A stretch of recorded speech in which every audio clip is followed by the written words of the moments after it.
Hello. Hi, everyone. Good evening, and welcome to another very, very special Uncle Bobbie's author event. Today is the re-release of the critically acclaimed memoir, Big Freedia, God Save the Queen Diva. If you haven't already, please order your copy by clicking the button on the bottom of the screen, the by Big Freedia, God Save the Queen Diva. That will take you to Uncle Bobbie's online bookshop. You can have it ordered directly to come to your house, or you could stop in at Uncle Bobbie's sometime this week and pick up a copy. Freedia is joined tonight by a Philadelphia native, Onyx Taylor. He's a fashion designer, queer rights activist, and a podcast host and producer. Uncle Bobbie's friends and family may have heard him as a guest on the Zeke Ali Experience, and we are so excited to have him with us tonight. After the discussion, we're going to open the floor to questions from the audience. So please feel free to submit them by using the Ask a Question module at the bottom of the screen. Questions will be chosen and then read aloud by our moderator over the course of the conversation. And now let's just get right into it. Please join me in welcoming our wonderful, wonderful guest, our featured author for the evening. You know her as the Queen of New Orleans Bounce, Big Freedia. Let me pull you up. Hi, Onyx. Hi. Thanks for being here. Hey, Freedia. Hi, everybody. So happy to have you both. Thank you for being here. Thanks for having me. All right, take it away. All right, coming live from Uncle Bobbie's Cafe. My name is Onyx Taylor. I just want to start by saying, Freedia, I am such a huge fan. I have been a huge fan. And I'm even more of a fan after reading this book. It took me on a roller coaster of emotions just getting to know you even more, because I was first introduced to you from your reality show on Fuse TV. And that kind of was like my introduction to bounce music. What made you want to put your entire life down on paper? Thank you, Onyx, first of all, for being a fan. And, for me, for this book was, another milestone in my life of doing something that will be great for New Orleans and for the culture, but also for, a young kid out there who was just like me, that's still trying to find their way. And just looking at my overall experience throughout my life, being myself and knowing that, look where I come from and look where I'm at now. And if you could continue to be consistent, and if you continue to work hard and you continue to follow your dreams and be yourself, no telling where you might be at or end up in the world or the person that you may be. So for just creating this book for me was it was a little tough because I had to revisit some moments and relive some moments that I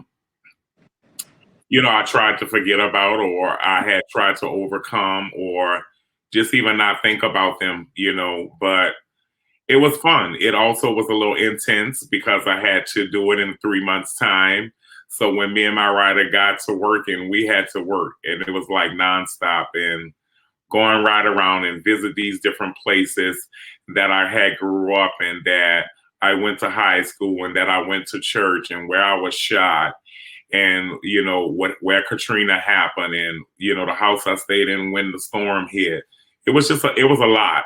It was a lot to do, and I'm grateful to have the opportunity to just do it. Yeah, taking it back to what you said a few moments ago, the message of you keep going, and there's no telling where you could be. That kind of was a message that you made a point to tell people throughout the entire book. I felt inspired listening to reading the stories that you wrote down on paper, but it was very, very inspiring to see that you've been through so much and you lost so much, but you gained so much as well.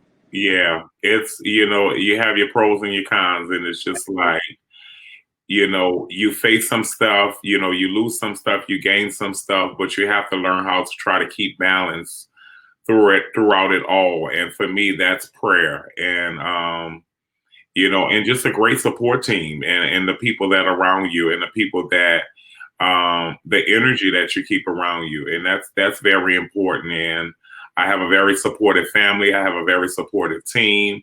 I have a very supportive lover, and you need that when you're doing so many things and have so many irons in the fire that you're trying to extinguish. Yeah, have people to keep you afloat. Yeah, I want to get right into the book and read a section that immediately jumped out at me. It was chapter 2, page 13. If you don't mind if I read, go ahead. and it says, "I knew I was gay pretty much right from the start. I couldn't explain why. I just felt different. If it wasn't my fascination with singing, Barbie dolls, and my mama's hair products wasn't a dead giveaway, then the little flutter that surged through me when I saw a cute boy and not girls was. From very early on, I knew I was something. It was something very wrong with me. In my neighborhood, the message was loud and clear: faggots need not apply. The kids I know who came out to their parents was kicked the hell out of their homes. There was whispers about homosexuals around the projects, like Sissy Gina, Sissy Shannon, Ronnie Too Short, Mark, who later became my gay daughter, my gay mother as a teenager, and Sissy Leroy. We all knew and called them Sissy amongst the gays, and they were well respected in the neighborhood, but you couldn't walk around like today talking smack about the guys that you wanted to suck off because back then you would be killed. I That resonated with me because it I was a kid growing up in the 90s, and I knew very, very early on that I was gay. And I can imagine if it was tough for me to grow up in the 90s in West Philly, I can imagine how tough it was for you growing up in the 80s in New Orleans. Yeah. How how did you get through that besides, the love and support of your mom? I mean, that was it really. My mom was the biggest supporter that I had. She was my biggest cheerleader and she was my biggest protector. She didn't let anybody mess with me. And I think that my way to really get through all of it was my outlet was church and gospel music. That was my way to kind of feel comfortable in the neighborhood. They knew I was a church kid. They knew I was doing stuff with music and choir, and I was heavily involved in choir in school and stuff. So I think the music kept me through it all. The music of the feeling of the gospel music and being able to relieve all of that pain and suffering and hurt. When I would go to choir rehearsal and sing it all out, and when I would go to Sunday school on Sunday morning, and when I would direct the choir on Sunday, or when I would be, with my choir at my high school that I was directing, all of those were outlets to let the pressure out of what I was facing in the neighborhood. So that was my outlet, running to church and praying and staying out of trouble. That was the way I did it.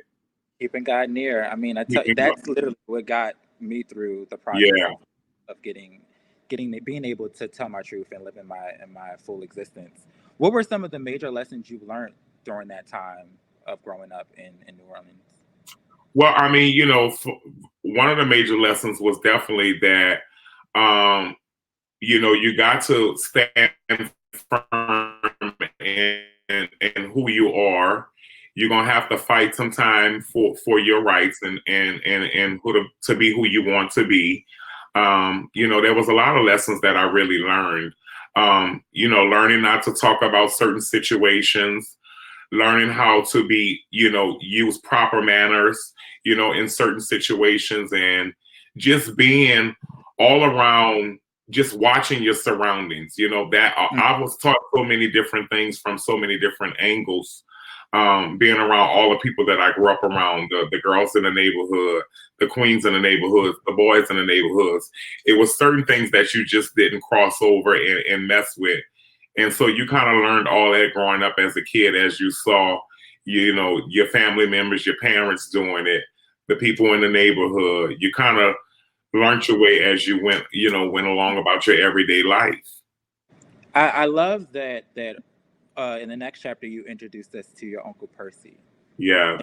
I grew to love him throughout the book because he was one of the major figures in your life, but I can only imagine how important it was for you as a young kid to have him as basically a representation of a queer adult in your life. Yes, him and my uncle brother, they both were two powerful impacts in my life. They were two gay uncles who that just lived their best life and lived in their own truth. They were successful.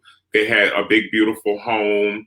They had dogs. They just had like this life that I wanted, and I looked up to them, and I wanted to be, a classy queen like them, and just, I watched them as I grew up as a kid, and was like, oh my God, I want to do that when I get older. I want to have this when I get older.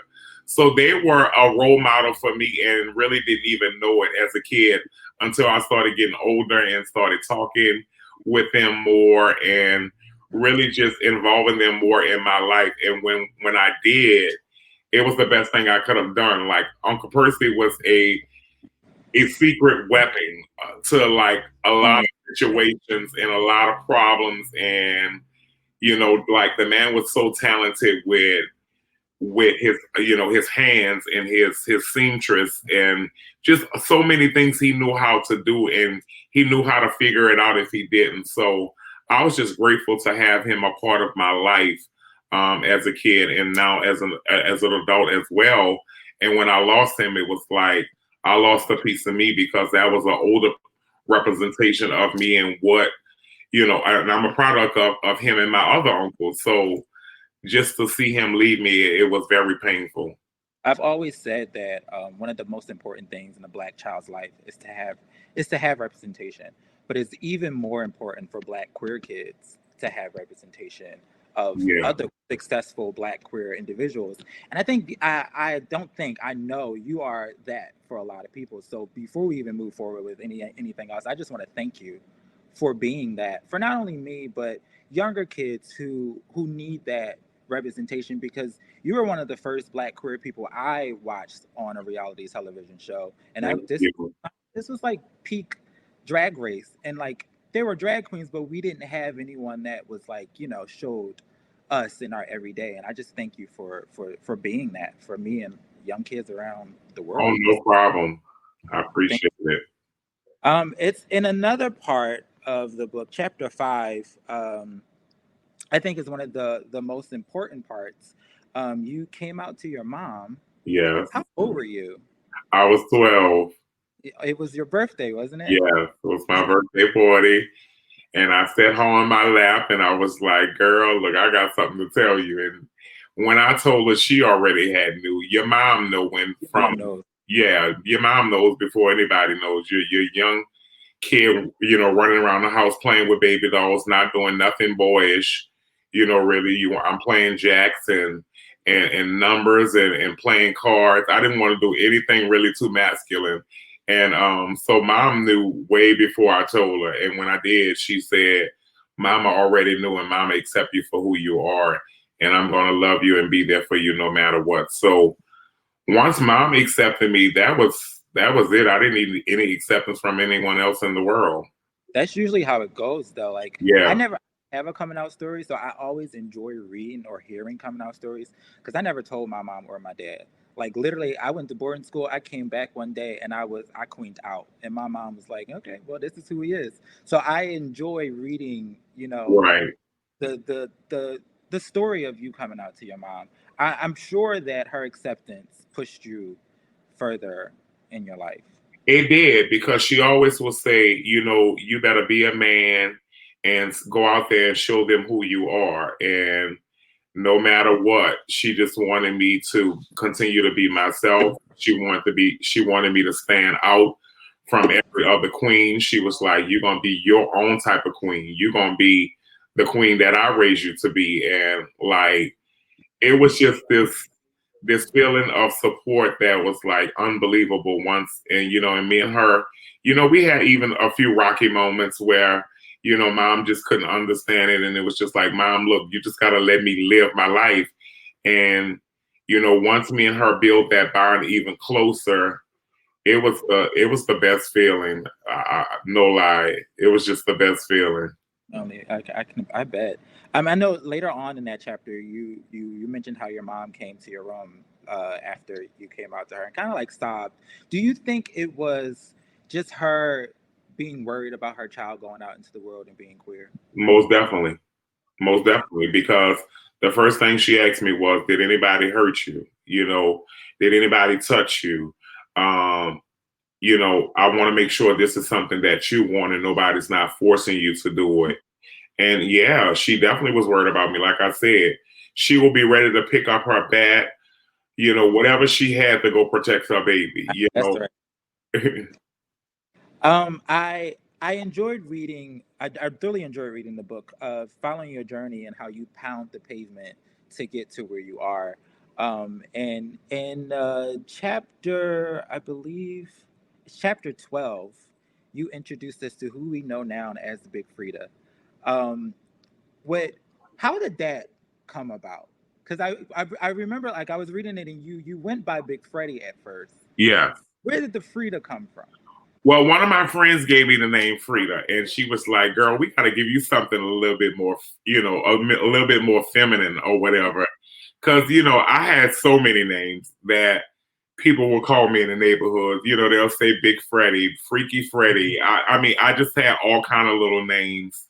But when I really started to perform more and to like hold the clubs down, one day she was just like, "Girl, we need you to give you something a little more girly." And so she started calling me Frida, and Frida started sticking with me. And once I really started to rap even more, and I got the name Big Frida, and then I added Queen Diva, and then I added Late Night Creeper, and all the other names that went with it. So it just kind of came to be a rhyming thing to go along with the brand and the rapping and all of that.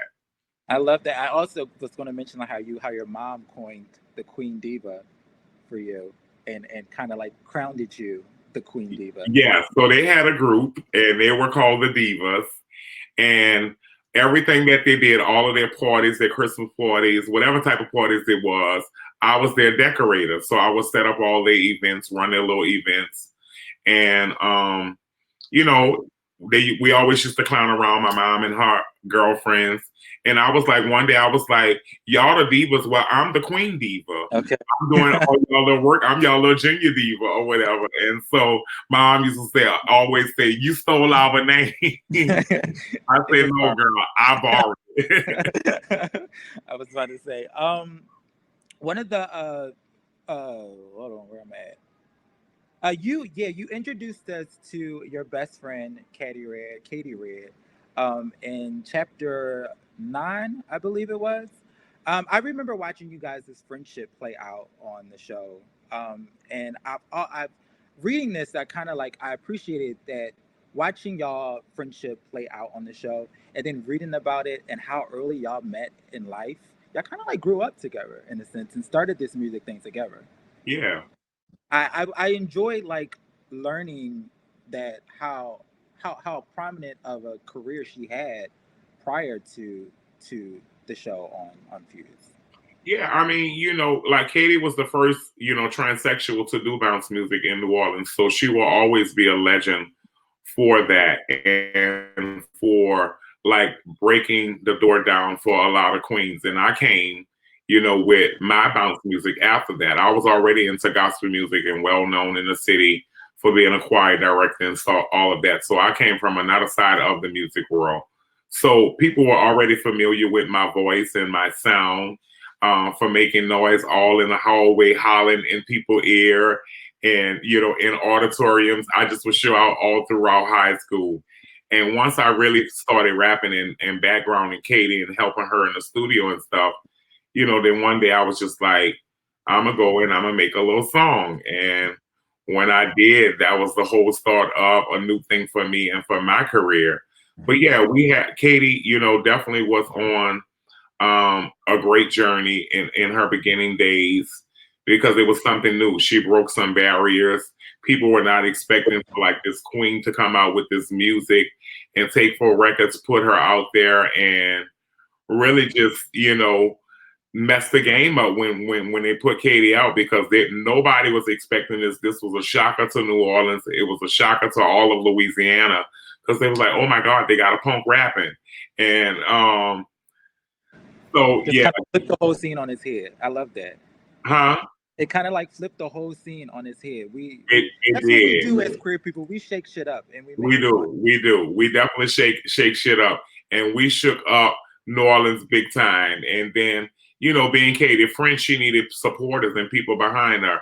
And me and my best friend Addie, you know, all three of us would go to the studio to create, you know, different sounds and help her with the music. And it just has been a great journey. But, you know, for me, I wanted to continue to, once I started my journey of making bounce music, there was no looking back for me, and there was no stopping. Once I signed up, I wanted to continue to make it pop. And once I realized that this was going to be my career, I went even harder, you know? It was kind of, I kind of felt like I was like sitting through a bounce music history lesson, because like I said, I didn't know anything about it until watching you on TV. And it kind of like gave me, like, literally with each page, like between each page, I was jumping back and forth from Google, and I was Googling these artists. I was Googling these clubs that you guys were playing at, Googling these songs. Like, I wanted to fully immerse myself in the whole bounce culture. Was that the goal for you in the book, to just like kind of like give a history lesson on what bounce was and what it is and what it's going to be? Oh, most definitely. I mean, I helped to create, bringing this sound around the world. A lot of people have helped, you know, contribute their own factors to the bounce game. But, you know, when God assigns certain people to do certain things, we all have certain tasks in the world and certain talents. And I guess I was the chosen one to take the music even further and step outside of New Orleans with it, and to be the ambassador of it. So definitely I have been teaching history lessons, you know, making people aware of the culture and what we do here in New Orleans, and what bounce means and what it means to us in New Orleans, and us as people, as Black people, celebrating life through the power of ass. So yeah, definitely, it's always the lesson in the music and in the culture of bounce. You walked us through surviving Hurricane Katrina. That was a very, very heavy chapter for me to read. Literally, I was like, my heart was racing and my palms were like sweaty reading the Imagine like, being there. I was going to say, I can only imagine what it felt like to fight for your survival. In the chapter, though, you mentioned how you guys, after you guys broke into the roof to get on top of the roof, the guy came up to you and asked you for food for his kids, and you, in the midst of survival, you ran and provided him food. I think what stuck out to me the most is that even in the midst of survival, you still showed grace and empathy for others. Oh, I mean, we're all in it together. We were all in the same boat. And at that moment, for sure, everybody needed somebody to help them what we were going through. There was no way that you can do it on your own. The situation was just too catastrophic for us to even, one person to even think that they can fix it. So it was a city effort. It was a statewide effort. It was, you know, governments and officials had to step in, and Army and National Guards, and it was definitely something that had changed my life, and the experience of going through it and rebuilding and starting your life all over. It made me appreciate life even more, and it made me appreciate that material things don't mean shit. It's all about being able to have your life and to be able to start all of it all over again. So Katrina was a life learned lesson for a lot of people, and hopefully they did the right thing that they were supposed to do, because it gave us also opportunities. Like, if you wasn't doing shit with your life, it was an opportunity to now be able to do something and start fresh, and to, relocate. And a lot of people did do it. A lot of people came back, and people still relocated, and it changed the way they do things. Like, I had to change everything that I did about the way that I did it. I had to change it. That was the start of life all over again. It kind of like reading throughout that entire chapter, you showed so much strength, and you kind of was like the backbone for your family that you had with you at your house. I had to. I bet you didn't know your own strength until then. Well, I mean, I know my mom's a strong woman, and I know my strength is built off of her. And she's been through so many things, from losing people to just all of her hard work throughout her whole life. She was a hairdresser for 30 years, so she stood on her feet numerous amounts of hours, and she worked her fingers in numerous amounts of hours. And so I knew my strength came from her. So I knew that I've been tough as a kid, just seeing my mom go through the things that she had to go through and face. I was glad that the strength kicked in, though, at the right time. And I had my newborn niece, I had my sister, my brother, my uncle. It was survival mode for me and my family. So somebody had to step up. And me being the older brother, I definitely had to step up. And I had my Uncle Percy, who was also my right-hand man. So between us two putting our heads together, it was go mode. I'm trying to find my question that I have for you, because it's in here. Okay, yes. So I talk about representation a lot, because I think it's really, really important for us. In a sense of representation, I think you serve as a representation of the queer community in so many avenues. But you mentioned in one of the chapters at a party that you did in LA, and it was a crowd of gender benders, and you said, and I quote, I don't claim to speak for this group. I don't think the fact that I'm feminine without being a drag queen or transsexual draws. I thought that, but I do think the fact that I'm feminine without being a drag queen or transsexual draws me to them. First, let me say thank you for that, because I feel like us as queer people, we should not speak for other groups, but instead pass the mic and allow them to speak for themselves. So most definitely. But do you ever think that how you were and still are maybe someone else's introduction to what Black queer culture is? Most definitely. Well, I think, it just depends on how you look at it. It just really depends on how the person look at it. But I think I'm a representation of a lot of different things in the queer culture. But like you said, you got to know when to pass the mic. And that's the most important for me. Like, I'm not trying to take another girl's credit or another community of our people shine. I want them to get their shine and their just due. And I want to stay in my lane, but I also want to make sure that I'm able to speak for them as well if they don't have representation, and let them know, let people know what they're feeling, what they're going through, and how can we support them and be a helping hand for them. Absolutely. Absolutely. And like I said before, I thank you for being that for so many people, because I mean, we need each other, and to see a successful Black queer individual at the top of the world, because that's where you are. It brings joy to my heart, and it gives me hope, because we're all out here fighting a dream, and you literally are the living representation. Thank you. We all out here chasing our rainbow. Absolutely, absolutely. Before we get into questions, I want to touch on the last chapter. Well, right before you gave us a twerk session, the last chapter of the book, you kind of like held our hands and guided us through losing your mom. And you ended that chapter with a quote: "Go out there and tell them who you are. I have lived my life. It's time to live yours." Do you live by that every day? I can honestly say I do. She walks with me every day. Her spirit walks with me. She's my guardian angel. And that was the last words that she said to me, up until she became, too ill enough to really do anything. that she wanted me to go out there and live my best truth and show the world who I am.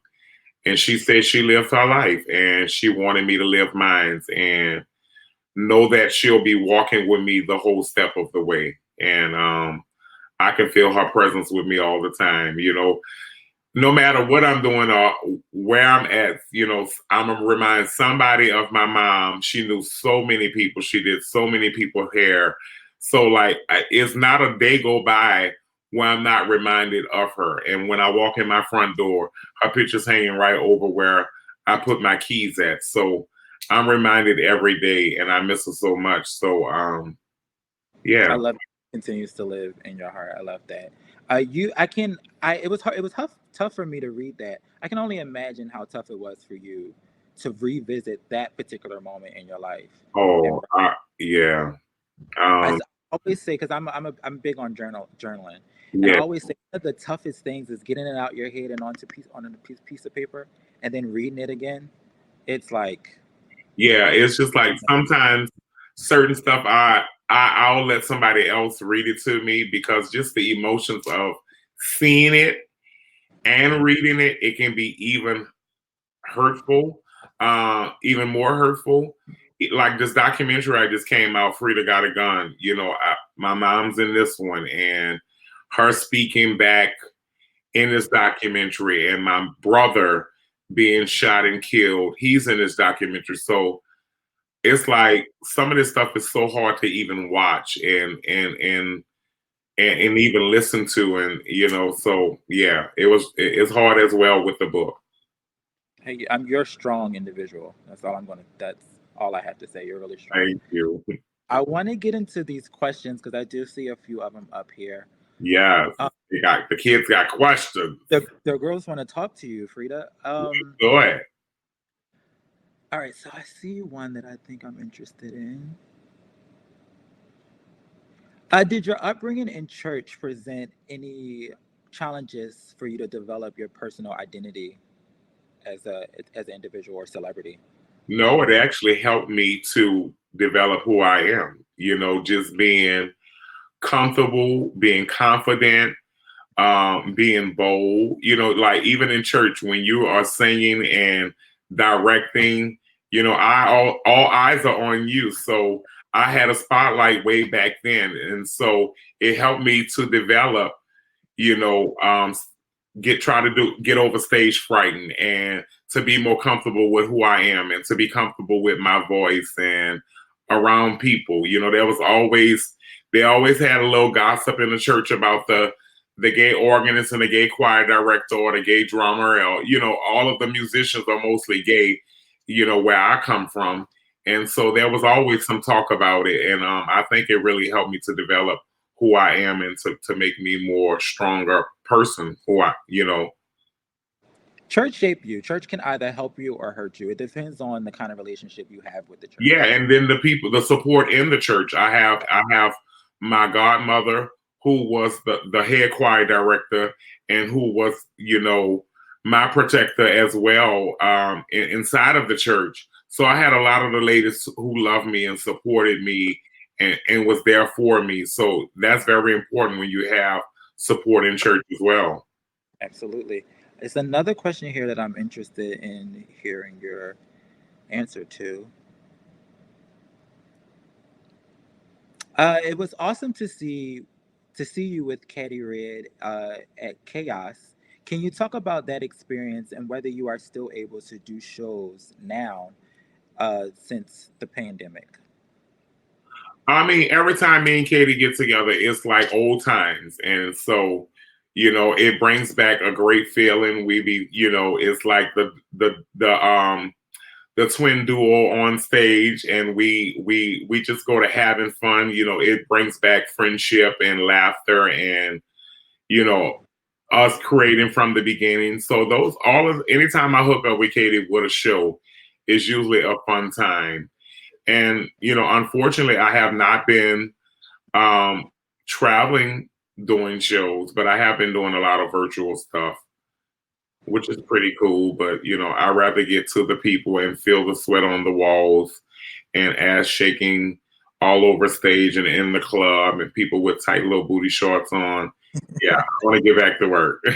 Do you and Katie plan on getting back there on stage after all of this is over?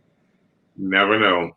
You never know. You guys kind of like painted a picture in chapters of the book, kind of like taking us there and giving us, like, guiding us through the scene of the bounce culture and how you guys used to play at these clubs. It literally put the life of me on paper.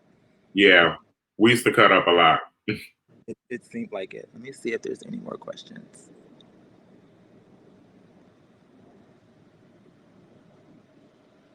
Let's see. What helped you trust the people around you and the people that you worked with? I just saw that question because I definitely wanted to answer that one. So, okay. Trust is, something that you learn to build from people, and it takes time. At first you want to trust some people because you don't really know them, but you want to be able to give them the opportunity to earn your trust or whatever. So for me, I've always been around people that I feel that I can trust. I haven't had too many bad apples or snakes in my camp. You kind of feel people out. You kind of hang around them. For a while, you kind of start to feel them out. You become a family. You learn, what to do, what to say, how to move around certain individuals. You know who to tell what, who not to tell what to. It's a thing of just really, you got to take chances at, because sometimes, it's like trial and error. Huh? It's like trial and error. It is, because even some people that you really feel that you can trust sometimes can turn on you. So it's just about life experiences and knowing how to accept those challenges when they come, and when you have to question people's trust, or you lose their trust, or gaining their trust. It's all just learning experiences, and I take them as they come.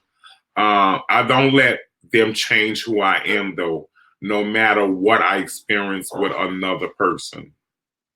Nora asks, who are some of the artists you consider as your biggest inspiration? Oh my God, that list is long, honey. But Michael Jackson, Prince, Little Richard, RuPaul, Sylvester, Patti LaBelle, Dionne Warwick, Gladys Knight, Beyonce, Fantasia. The list is long. There's so many. A lot of those people you've worked with too. Yeah, but like, those are people that I look up to, and the people that I didn't even knew me or knew my music, or anything about the bounce culture. So to be able to work with some of those people were just like mind blowing. It'll be unbelievable sometime, and it's just like, One of my favorite songs of RuPaul's is Peanut Butter and Jelly. How did you link up with Ru? Must be Jellica, Jam Don't Shake. Mother Ru called me on the phone too, and I was blown away. They say Mother Ru wants you. I said, okay, let's go. Where's Mother Ru? Put her on the line. And you jumped right to it. Yes, Mother Ru said she was a fan. She loved me, and she wanted to do a song. I was like, let's do it. And we went and talked about a little peanut butter and jelly, and we had a great time. We've developed a great relationship over years. We became friends. RuPaul is a big role model in my life. Just the grind and hustle is unbelievable. Just the presentation for the LGBTQ community is amazing. She has set some milestones. She have done some unbelievable things. Her work, her background, and when you do all of this, you want to have a good report in the industry. And Mother Ru definitely has the top report when it comes to being that queen of all queens for us. And I definitely, I look up to him 100%. That's Mother. That is Mother Ru. It kind of was like the same thing kind of happened with Beyonce, right? She just gave you a call and was like, I need you to jump on this song. Yeah, same thing. And what was that like? I died at home and came back to life. I can only imagine. I Yes, you literally know that played it phone on my call. way. My publicist called and said, "Well, Beyonce wants your number." I said, "Well, girl, why is you still on the phone?" Put Beyonce on the phone. So I literally played it on my way here to amp me up because I remember when that song dropped. I already knew who you were. And I was like, oh my God, Freedia is doing a song with Beyonce. listen, when it dropped, we were at a parade. I was on my way walking to a parade for Endymion, and it was just tons and tons, thousands of people in the streets, and people were running up to me like, "Oh my God, I heard you on the Beyonce song." And I'm like, "Oh my God, I didn't hear myself on the Beyonce song." It dropped. I was at the parade, didn't know it dropped. My manager didn't know it dropped. He was out at the parade running like 3 blocks to go listen to it, freaking out. We were just like losing our shit the night that it did drop, and we were just so happy that I made the cut, and it was just life changing for me to be on a song with Beyonce, and I'm forever grateful. Do you think that opportunity opened so many more doors for you? Of course, of course, every opportunity opens another door for you, no matter how you look at it. Something's going to make something else happen, even if you don't connect it. That's what made it happen. Absolutely. But for Beyonce, definitely, it opened lots more doors, and the price went up. Okay. Okay. I like that. Yeah. That's a message Oh, right there. The price goes up. yeah. Every time I did a song with a different person, the price went up. Absolutely. Know your value and then add tax. That's Hello. okay. Ching. You have a holiday album coming out. Oh, heating up the holidays. Oh, yes, baby. Tell us about that. So I have a new little EP, a little Christmas EP coming out. It's going to be hot. It's hard. It's probably going to be the hardest Christmas album out there. And baby, I'm on there spitting. Okay, I'm excited. I shot a video for it yesterday. One of the videos yesterday. For it, like just the songs like Nutcracker and Heating Up the Holidays and Boy Toy Shop and Smoking Santa. Like the songs, the playlist is gonna be dope. Y'all gonna be at home just like, yes, bitch, I live.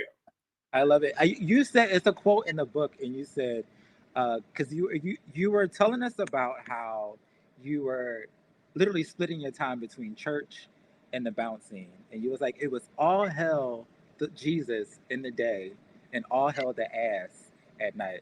Is that the kind of vibe we're gonna get from this EP?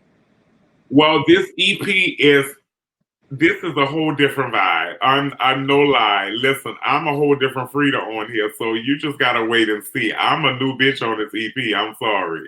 Let the girls know where they can find it and when it drops. Well, it will be on all major platforms when it drops. You already know. The Diva everywhere. Okay? I love you so much. I love you get to a couple more questions before we in the stream. Okay. Let's see. And if they haven't checked out my last Christmas album, you have to listen to that one first. Okay. And what's the name of where can we find that? And what's the name of that one? The first one. The first one is all over. You can just Google it. It's on YouTube. It's on iTunes, Spotify, everything. Y'all heard the Queen Diva. Download that now. Yeah. Someone asks, what is Big Freedia leaving in 2020, and what is on the horizon for 2020? What am I what? Leaving in 2020. Everything. What is on the horizon in 2021? I'm leaving everything. I'm sick of 2020. I hate it. I hate it. I'm leaving everything. We're gonna start fresh, honey. Okay. What are you looking forward to next clean. year? Okay, just get rid of it all. Oh man, for me, I mean, honestly, just leaving anything that's not for me behind in 2020. All the bad energy, any bad vibes. We're just moving forward to the future and thinking of new ways to keep creating and making people happy through music and content and videos and all type of stuff. So that's my focus, just to continue making positive energy into the world and putting out good vibes and love and, you know, trying to get these girls to stop hating on each other. I want to get into another question. Someone said, "Thank you for being so true to yourself. I live in Philly now, but I lived in the Seventh Ward in New Orleans for a few years. In my neighborhood knew of you from back in the day. When I was first learning about you, I was going to your shows.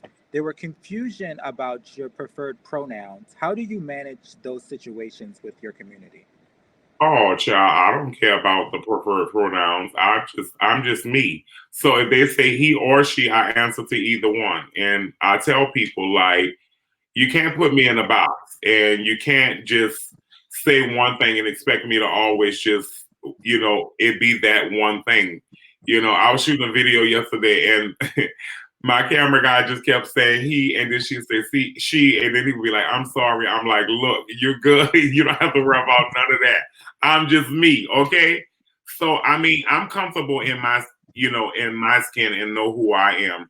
So when my fans want to say she or he, I answer to both, and you know, it don't bother me either way. That's when people ask me my preferred pronouns. I literally usually say he, him, or sis. Whatever you want to call me, I'm fine. As long as you calling me, as long as I can hear you. Yeah, I'm good. yes, for real.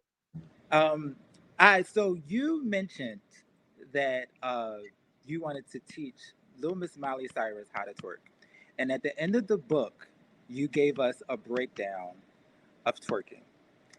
I just want to propose this to you. You can take it and run with it. I don't need the credit. It's all yours.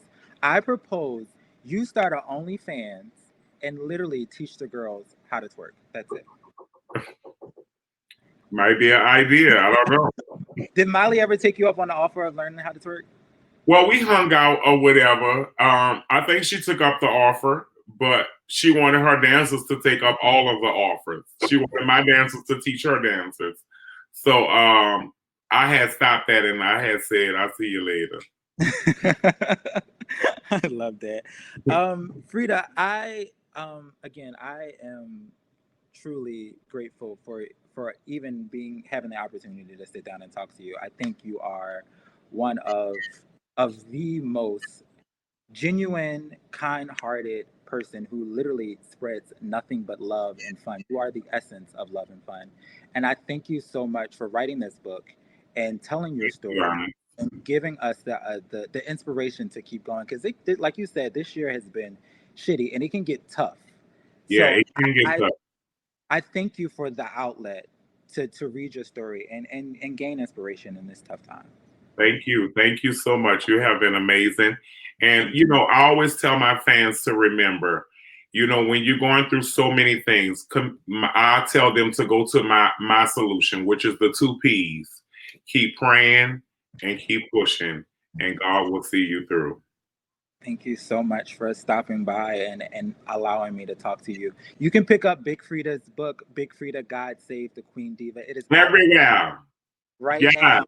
Click the link right now at the bottom of Books the everywhere. Books everywhere. Books everywhere. Books everywhere. Oh, God.